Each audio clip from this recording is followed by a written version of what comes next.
Coucou tout le monde et bienvenue dans un nouveau vlog. Nous sommes lundi aujourd'hui et j'avais très envie de commencer un nouveau vlog un lundi histoire de bien débuter la semaine. Je m'en vais travailler avec mon petit Ilié que j'ai lu hier. J'allais dire j'ai bien avancé mais pas tant, j'ai eu l'impression. J'ai lu 90 pages.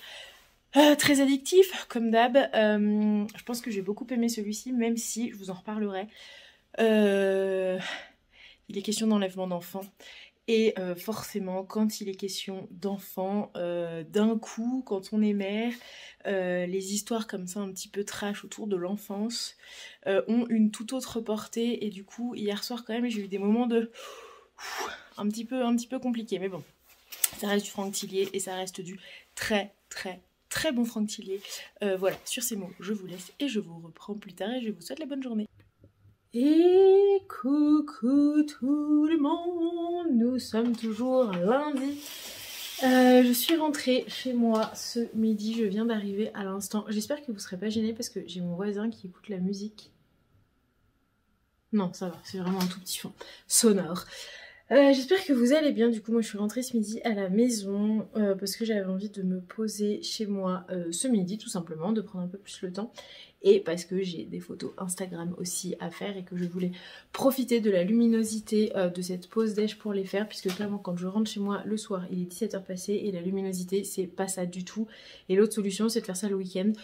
Sauf que le week-end dernier, je n'ai vraiment pas eu le temps. Bref, je suis passée à la boîte aux lettres et nous avons des réceptions. Nous avons notamment une réception des éditions Archipel.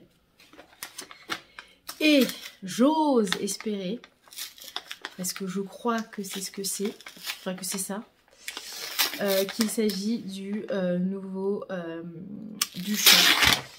Christelle Duchamp, puisque j'aime vraiment beaucoup cet auteur et il s'agit du dernier Christelle Duchamp. Ah, je suis trop contente. En fait, j'ai découvert cette autrice grâce aux éditions Archipel avec son livre qui s'appelle Le sang des Belasco et je vous mettrai la couverture par ici. J'ai ensuite lu d'elle l'art, attendez, donc Délivre-nous du mal, ça c'était l'autre d'après, L'art du meurtre. En fait je les ai tous lus, donc j'ai commencé par Le sang des Belasco, après j'ai lu L'art du meurtre qui du coup était son premier, après j'ai lu Délivre-nous du mal qui était waouh, bien vénère. J'essaierai de vous mettre un petit peu par là, un petit lien vers du coup le vlog où je vous parle de Délivre-nous du mal et où je vous parle aussi du sang des Belasco, parce que vraiment si vous avez envie de découvrir une nouvelle autrice française de polar thriller qui vaut le détour, dont les livres sont addictifs, dont les histoires sont hyper bien ficelées, originales, enfin lisez Christelle Duchamp, vraiment lisez Christelle Duchamp. Et là du coup nous sommes sur son nouveau livre du coup qui s'appelle L'île des souvenirs. Et voilà. Attendez, je vais essayer de vous prendre les autres romans pour vous montrer. Ah bah ils sont tous les trois là, ça va être assez facile. Du coup ils sont bien rangés. Du coup nous avons, en plus j'aime bien parce que toutes ces couvertures, bon, à part le premier, L'art du meurtre, bon, il est un peu abîmé parce que vraiment je l'avais trouvé d'occasion. Donc L'art du meurtre de Christelle Duchamp, Le sang des Belasco, et vous allez voir les couvertures se ressemblent. Donc on a Le sang des Belasco, on a Délivre-nous du mal et on a L'île des souvenirs. Voilà, une très belle collection d'une superbe auteure et ça je sais que ce sont des livres que je vais garder, que je vais relire et c'est rare. Pour des suspense, polar, thriller, de se dire je vais le relire, à part peut-être quand même Franck Tillier et Norek, donc non c'est pas grave, il y en a quand même quelques-uns, mais vraiment Christelle Duchamp, c'est... J'aime trop cette autrice et j'aime trop ce qu'elle fait. Celui-ci du coup sort le 9 mars. Bon sang, j'ai tellement envie de lire plein de livres. C'est une catastrophe en ce moment, je vous le disais déjà dans le vlog précédent. Là, tous les livres que je reçois, j'ai envie de tout arrêter. Et d'ailleurs, petite parenthèse qui a son importance, nous avons reçu ce matin par mail les épreuves non corrigées du nouveau roman à paraître chez les éditions Hurlevent. Je ne peux rien vous dire, mais ce que je peux vous dire, c'est que ce matin, j'avais envie de poser ma journée pour lire ce livre. Voilà. Donc pour le moment, je ne peux ni vous parler de la personne qui a écrit ce livre, ni du titre, ni de l'histoire. Juste que, voilà, nous allons, toutes les voix hurlent le vent, pouvoir entamer la lecture de ces épreuves non corrigées. Et que vraiment, vraiment, là c'est compliqué pour moi parce que j'ai envie de lire tout le temps, j'ai envie de commencer tous les livres, enfin j'ai une espèce de boulimie de lecture là.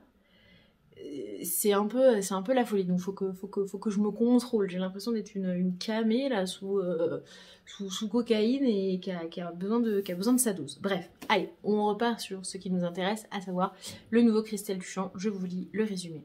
Delphine, 22 ans, est étudiante à Lyon.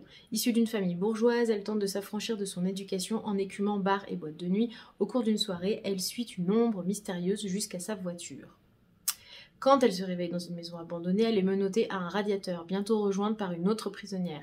L'enquête confiée à la crime n'avance pas assez vite aux yeux de l'opinion. Sous pression, le capitaine Romain Mandier accepte l'aide d'un profiler et d'une psychotraumatologue. Qui est cet homme en noir qui hante les souvenirs confus d'une des captives? Pourra-t-on exhumer de sa mémoire les fragments qui mèneront au coupable? Une fois de plus, Christelle Duchamp surprend par une intrigue des plus originales et un épilogue aussi glaçant que retors. Là, vous voyez, même dans le résumé, il parle d'originalité. Et qu'est-ce que je vous disais? Que les histoires de Christelle Duchamp, en plus, étaient originales, en plus d'être très bien écrites. Merci, les éditions Archipel, pour ce livre qui vient compléter ma collection des livres de Christelle Duchamp. Et voilà, mais je suis trop contente. J'aimerais tellement la rencontrer, Christelle Duchamp, un jour. Parce que vraiment, lors d'un salon, je sais pas, mais c'est une vraie belle découverte, en plus dans un genre que j'adore par-dessus tout. Réception de la part des éditions Fleuve. Cette fois-ci, est-ce que je vais encore vous dire « Oh, j'ai trop envie de lire, encore un livre que j'ai envie de lire », tout ça. Ah bah oui, forcément. Alors là, il s'agit... Alors c'est pas un auteur que je connais bien, mais... Le résumé m'avait me tentait vraiment bien. Il s'agit donc du roman de Hugh Brecket, Plus belle sera la chute. Peut-on oublier sa plus grande histoire d'amour, donc édité chez Fleuve. J'aime beaucoup la couverture. Il sort quand celui-ci? Il sort le 9 février. Il est sorti. Un conte drôlatique de deux amoureux embarqués dans une course folle contre le temps. J'aime bien la présentation de l'auteur. Il est philosophe et romancier australien. Il a vécu 1000 vies, cuisinier, directeur de théâtre, réparateur de flippers, disc-jockey ou encore conférencier. Il habite dans la campagne australienne avec sa femme et leurs 2 enfants. Le mec est quand même romancier, cuisinier, directeur de théâtre. Il a été directeur de théâtre, réparateur de flippers. Trop drôle. Je vous lis le résumé. Tous les 179 jours, Robbie oublie tout. Il le sait parce que la dernière fois que c'est arrivé, il s'est écrit une lettre pour se l'expliquer. La désorientation, la peur, les circonstances bizarres imposées par la maladie neurologique rare qui l'affecte. Pour survivre à l'amnésie et faire face à sa perte récurrente d'identité, Robbie mène une existence solitaire et disciplinée. Il ne parle à personne, sauf en cas d'extrême nécessité. Et soudain, 12 jours avant un de ses retours à la case départ, Julie débarque dans sa vie. Jeune, belle, elle est la seule femme qu'il ait jamais eu la chance de rencontrer.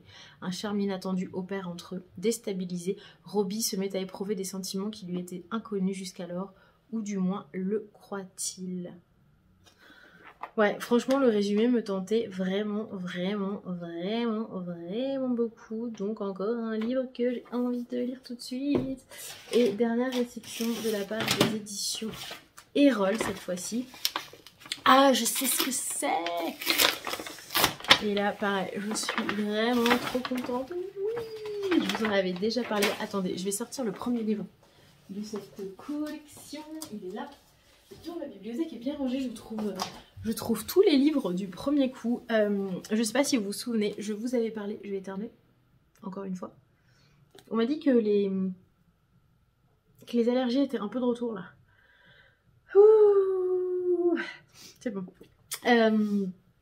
Je vous parlais il y a quelque temps de ce livre, Mon enfance tout feu tout flamme, histoire ébouriffante de Jeanne d'Arc. Et en fait, c'est une nouvelle collection qui s'appelle Romans d'histoire Pop, nouvelle collection du coup chez les éditions Erol, et en fait c'est l'histoire de personnages historiques. Il y a eu Pasteur, il y a eu du coup Jeanne d'Arc, et là celui que j'ai reçu c'est sur Vercingétorix, et du coup c'est un nouveau, c'est le 3e du coup de la collection, et en fait c'est une collection, les auteurs revisitent un peu l'histoire de ces personnages historiques, mais avec beaucoup d'humour, beaucoup d'ironie, plein de petites subtilités de langage et subtilités historiques.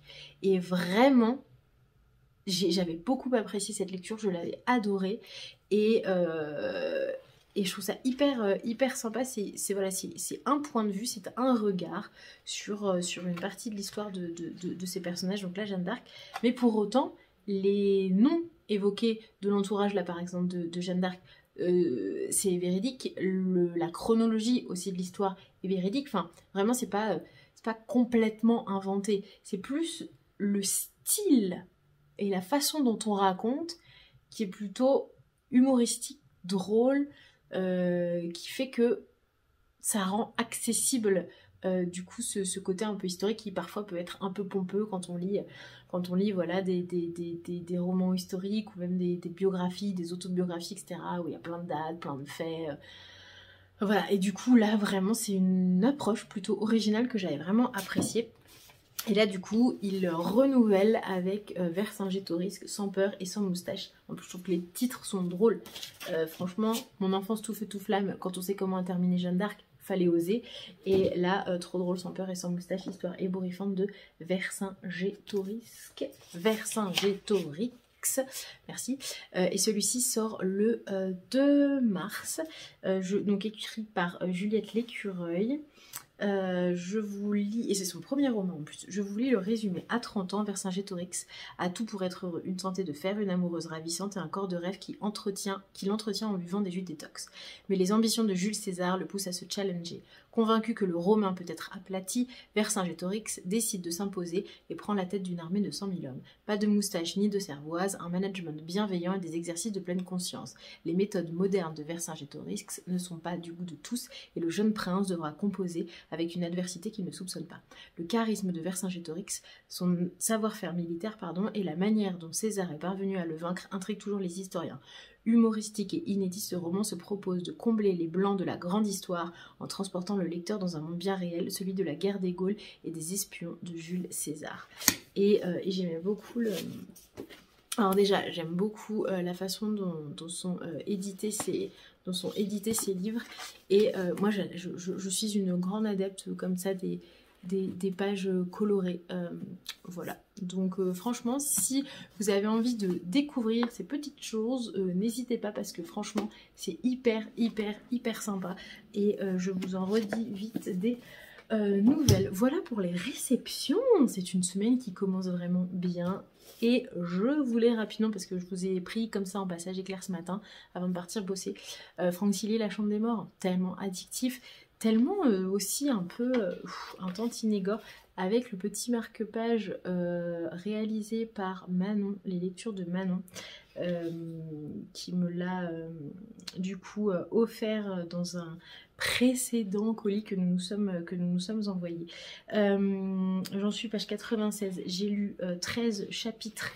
Ça commence, nous sommes en périphérie de Dunkerque, et ça commence sur un accident malheureux, à savoir deux jeunes hommes qui au début vont taguer, donc on comprend qu'en fait ils ont été mis à la porte de l'entreprise pour laquelle ils bossaient, et on comprend qu'à Dunkerque il y a beaucoup d'usines et d'entreprises qui mettent la clé sous la porte, ou en tout cas qui doivent faire face à des renvois massifs d'employés, et du coup eux en font partie, et donc un soir ils décident voilà, par vengeance personnelle, d'aller taguer sur les portes, les hangars de leur entreprise dont ils ont été licenciés.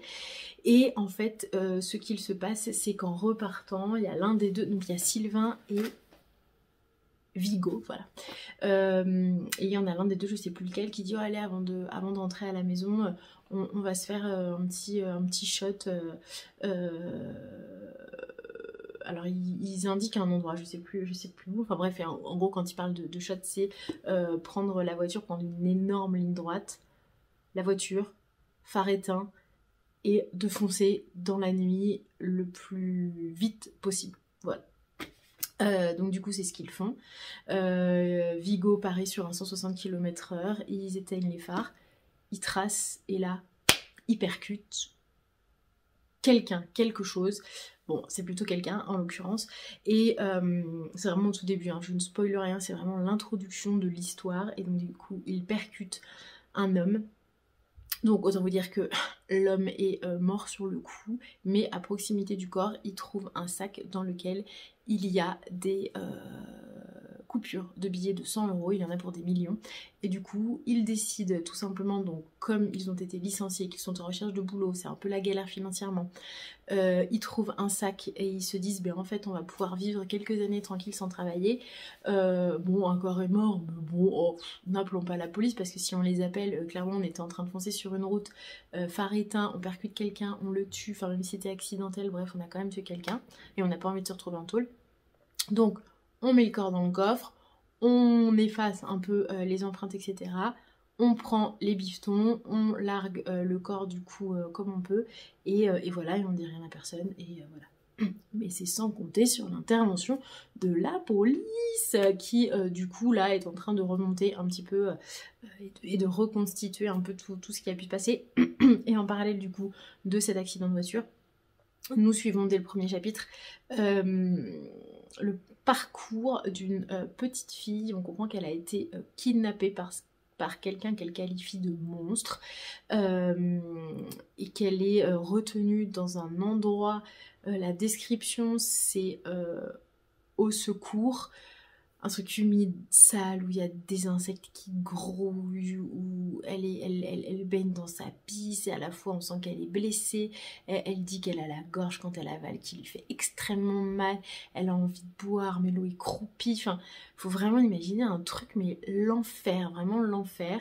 Donc voilà, on a ces deux histoires parallèles qui se suivent, et du coup, bien entendu, la police est sur le coup. Et je pense qu'on va en découvrir des vertes et des pas mûres. Alors comme je vous disais, l'écriture de Tilly, je trouvais assez différente de ses romans précédents. Comment... Alors attendez, j'aimerais bien essayer de vous trouver un extrait et vous le lire pour que vous puissiez un petit peu comprendre... Qu'est-ce que... Ouais, mais ce genre de phrase par exemple. Stratagème inefficace, malgré la barrière du tissu, les molécules olfactives distribuaient leur poison invisible. À travers les fenêtres verrouillées, l'été déversait une moiteur grasse, les mouches bourdonnaient, agglutinées en losanges émeraudes sur un trognon de pommes pourries. De plus en plus, l'enfant se sentait impuissante face aux hordes ailées. Les insectes se... Vous savez, ces hordes ailées... Enfin, je sais pas comment... J'ai du mal à vous expliquer. Voilà, par exemple, Vigo admira une dernière fois leur œuvre sous l'œil de sa lampe torche. Les locaux commerciaux d'une aciérie tagués façon arrêt-bus, une déchirure morale pour les grisonnants aux doigts manucurés et au salaire à 6 chiffres. Plutôt que de dire par exemple une déchirure morale pour les grands patrons. Non, une déchirure morale pour les grisonnants aux doigts manucurés et au salaire à 6 chiffres. Vous voyez ce que je veux dire, c'est plutôt que d'utiliser un mot, il part dans une espèce de mini envolée lyrique pour décrire quelque chose qui au final c'est cool, mais à la fois c'est hyper changeant par rapport à ce qu'il écrit maintenant. Bref, donc alors ce soir j'ai un dîner, donc je ne vais pas pouvoir continuer, peut-être en rentrant, mais je pense qu'on va pas rentrer tôt, donc ça veut dire que je ne continuerai ce livre que demain. Et demain soir j'ai un autre dîner.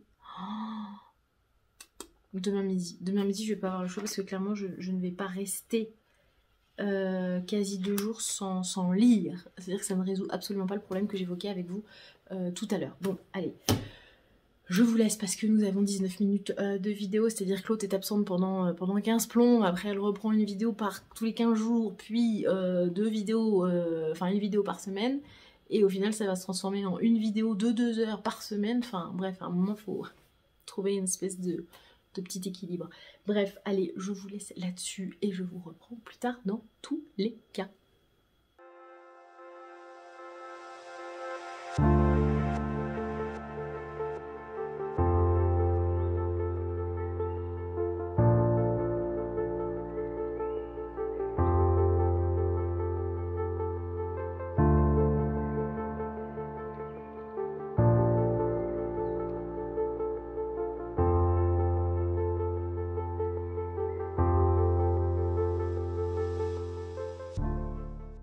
bonsoir tout le monde, comment ça va? Je vous reprends, nous sommes mercredi 1er mars. Je reviens non pas pour vous parler de livres, mais pour vous parler de quelque chose que je me suis acheté, je me suis fait un petit plaisir. Ah oui, alors navré, il est 18h, je pense que je suis déjà en pyjama, en fait je suis rentrée plus tôt du taf puisque je ne me sentais pas hyper bien. Du coup je me suis dit que j'allais, je sais pas, renvoyer mon déjeuner sur mon bureau. Donc avant d'en arriver à ce stade, je me suis dit que j'allais rentrer. J'ai dû manger un truc pas hyper net parce que c'est en train de passer tout simplement. Donc voilà, bref, c'est génial, hein, je vous raconte ma vie et pas la plus jolie facette. Bref, tout ça pour vous dire que comme je suis à peu près tranquille, encore quelques minutes, je me suis dit que j'allais vous montrer ce que j'avais acheté.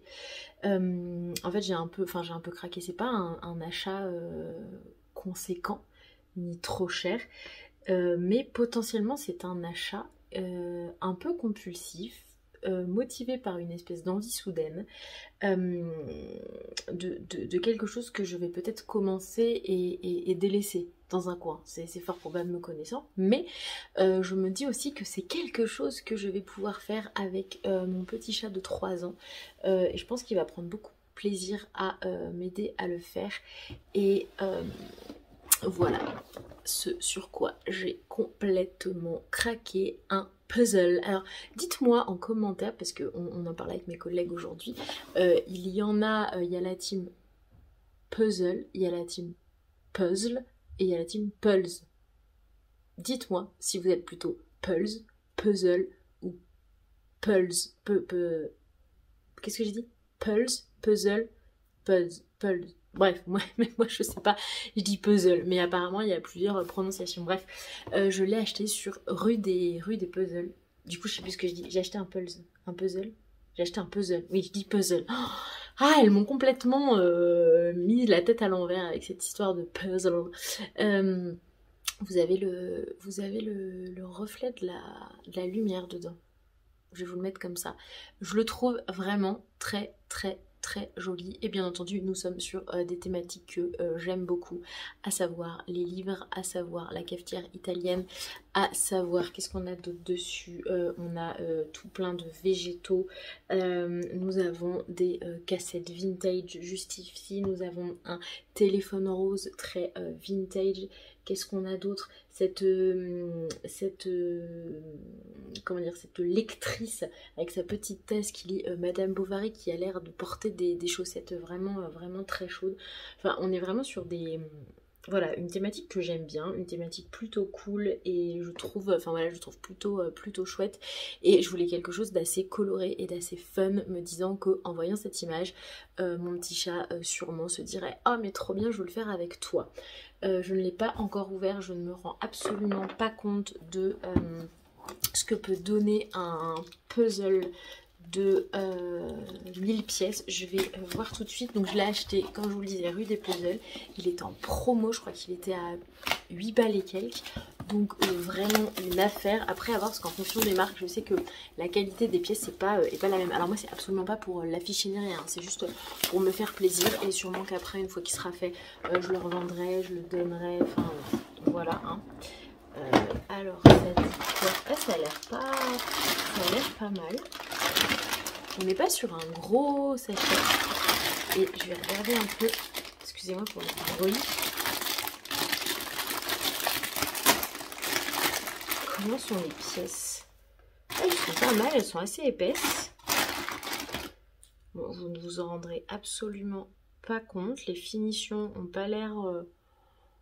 je sais pas si vous verrez très bien, ont pas l'air dégueu. Donc non, franchement, ça le fait.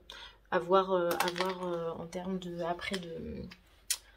comment on va dire, d'accrochage entre les pièces, voir si c'est assez bien fini et voilà, si elle s'accroche bien. Donc plutôt cool. Et avec ça, je me suis acheté également sur le même site. Ça, je l'avais vu sur un vlog de Sarah, Mrs. Bouquet-Armande, un tapis à puzzle. Ils appellent ça un puzzle roll, donc un rouleau.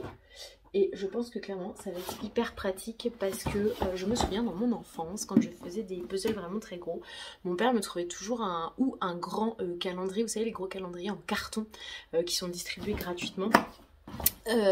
Et du coup généralement ça correspondait plutôt à la forme des puzzles que je faisais, et donc du coup je faisais mon puzzle sur cette espèce de calendrier vraiment dur en carton, et je le glissais ou sous une armoire ou sous mon lit, ou même carrément des fois je le mettais au-dessus de mon armoire. Sauf que là avec des enfants tout ça un peu chiant, et donc du coup j'ai trouvé ce puzzle roll. Alors je sais pas trop, je vais pas vous faire une démo là, hein, je sais pas trop comment ça fonctionne, mais en tout cas le principe est assez simple. Je vais vous le montrer ici si vous ne connaissez pas. Vous faites votre puzzle et en fait vous le laissez tel quel et vous roulez en fait ce que vous avez avancé, ce que vous avez fait, et logiquement il sert à le tester dans un bloc, ça marche, donc vous roulez. Et normalement, quand vous déroulez, tout reste en place. Et ça, c'est relativement magique tout de même. Donc, je ne sais pas comment ça fonctionne. Mais je vais sûrement trouver. Hein. Je ne suis... Ah oui, d'accord, ok, le tapis est là. Le tapis est là. Ah oui, d'accord, le tapis. Après, on doit rouler avec...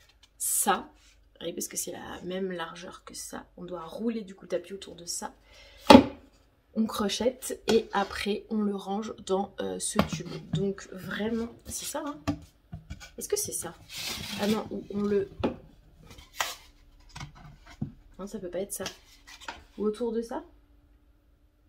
Autour de ça peut-être. Il va falloir que je réfléchisse un peu là. Il va falloir que je fasse fonctionner mes ménages. Bref, je verrai comment... Ah non, en fait ça... Bon, bref, je sais pas, on verra. C'est pas le moment de voir ça. Et, mais en tout cas, voilà, écoutez, je suis bien contente de mes achats. Je suis toujours dans le livre de Franck Tillier, La Chambre des Morts. Ce soir, normalement, je fais une publication sur... Ne jamais couler de Marie de Brouwer, du coup le graphique que j'ai lu dernièrement sur la grossophobie. Et voilà, on en est là. Je suis pas passée à la boîte aux lettres ce matin, enfin aujourd'hui, pour voir si j'avais quelque chose. Là je pense que je vais arrêter cette vidéo, je vais aller prendre une douche parce que je pense que ça va me faire le plus grand bien. Je vais me faire une bouillotte, je vais prendre mon Franck Tillier. Et voilà, et je vais me poser comme ça jusqu'à ce que mon mec et mon fils rentrent. Ils sont partis voir un petit spectacle. Et voilà, et je me dis que quand il rentrera, je pense que j'essaierai de le motiver pour faire le début de ce puzzle. Mais dedans, ils me mettent une colle à diluer pour... badigeonner au-dessus et ça vous fait un cadre et vous l'affichez au mur. Je suis pas une grande adepte de ça, donc je ne le ferai pas, mais bref, voilà. Bon, écoutez, je vous laisse sur ces mots et dans tous les cas, je vous reprends plus tard. Et bonjour tout le monde, nous sommes samedi aujourd'hui, on est le 3, 4, 5 peut-être.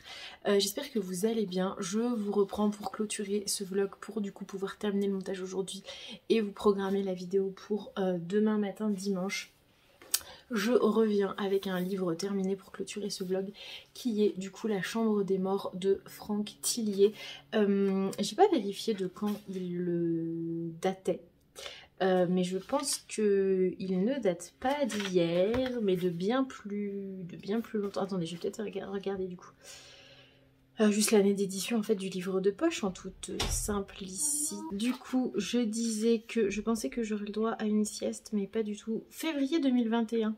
Mais non, mais c'est pas possible, c'est plus vieux que ça, La Chambre des Morts.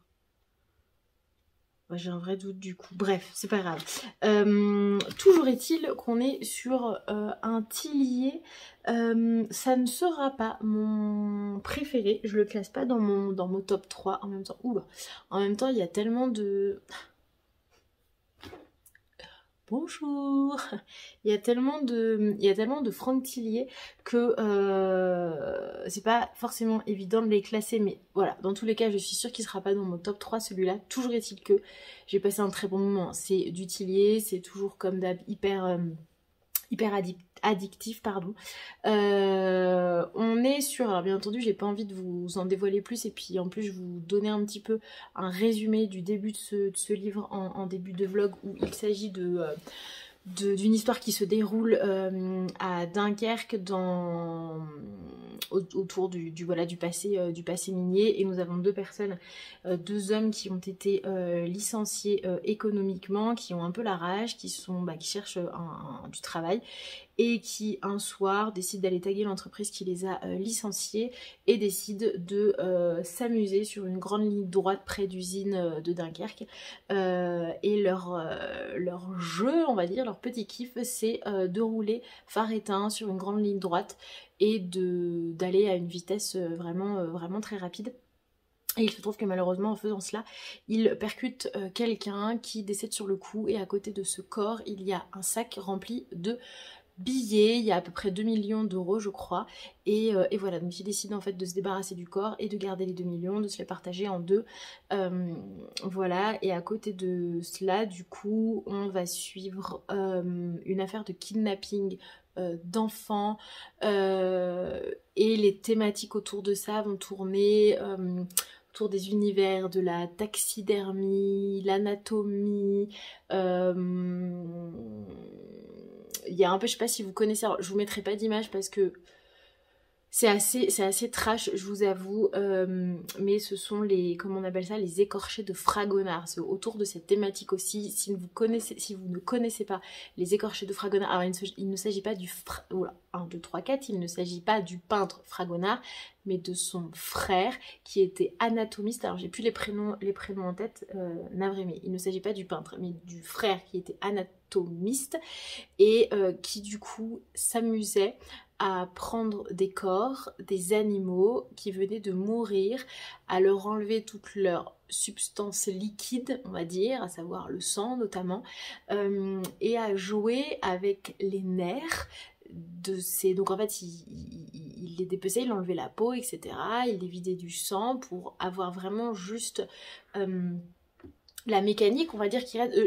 tapez dans Google les écorchés de Fragonard, vous allez avoir, il y a le cavalier de l'Apocalypse, il y a parmi ces célèbres écorchés, il y a un homme là, j'ai plus le nom en tête, mais qui a un nom particulier, et ce qui se passe, c'est que du coup il va jouer sur le système nerveux du coup de ces morts. Allez, on va essayer de finir cette vidéo sans être de nouveau dérangé. Et du coup, donc, il utilisait tout le système nerveux de ces morts, de ces corps, pour du coup leur donner des positions un peu particulières. Donc du coup, le nerf, d'agir sur le nerf permettait du coup au bras par exemple de faire ça, et il figeait cette position. Enfin bref, je vous invite vraiment à taper les écorchés de Fragonard, vous m'en direz des nouvelles. Vraiment, pour le coup, je préfère vous dire âme sensible, s'abstenir, mais vraiment, c'est pas des blagues quand je vous dis ça.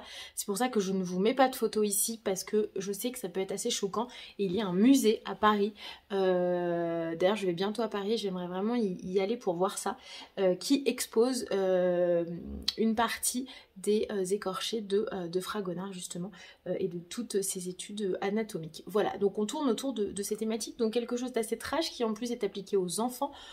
Donc autant vous dire que voilà, c'est un Tillier qui remue un petit peu. Ça n'est pas mon préféré, c'est mon préféré émotionnellement parlant, puisqu'il m'a été offert par Manon et qu'il est dédicacé par Franck Tillier. Bien entendu, je prendrai plaisir à le lire, j'allais dire à le prêter, non, parce qu'il est dédicacé et offert par une amie, donc celui-ci va rester dans ma bibliothèque. Mais en tout cas, peut-être parce que c'est trash, et peut-être que l'écriture est un peu éloignée de son écriture vraiment d'aujourd'hui.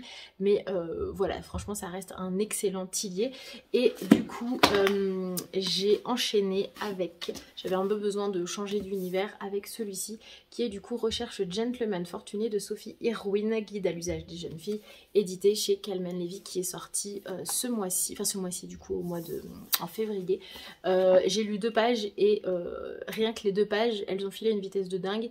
Et rien qu'après ces 2 pages, je me suis dit non, mais c'est pas possible, il faut pas que je m'arrête, il faut que je continue. Donc franchement, je pense que je vais vraiment apprécier ma lecture. Donc voilà, pour cette nouvelle lecture qui va m'accompagner ce week-end et peut-être à un petit bout de début de semaine prochaine. Concernant le Murder Party Challenge, nous avons publié du coup hier soir un nouveau concours avec Manon, justement en partenariat avec les éditions Calman Lévy, qui vous propose de remporter 3 exemplaires d'un de leurs Cozy Mystery. Donc n'hésitez pas à aller sur nos comptes Instagram respectifs, donc les mots des autres et les lectures de Manon, pour participer à ce concours. Du coup c'est le 3e concours, il y en a encore plein qui vont venir jusqu'au 20 avril. Voilà pour ça. Écoutez, je pense que je vous ai tout dit. Merci beaucoup d'être arrivé jusqu'à la fin de cette vidéo. Merci beaucoup pour vos petits commentaires que j'ai reçus du coup sous ma dernière vidéo, et je suis contente de vous dire que je maintiens le rythme d'une vidéo par semaine. Enfin, je reviens sur ce rythme et ça me fait bien plaisir. Voilà, écoutez, je vous laisse. Je vous souhaite une bonne semaine à venir et dans tous les cas, on se retrouve la semaine prochaine.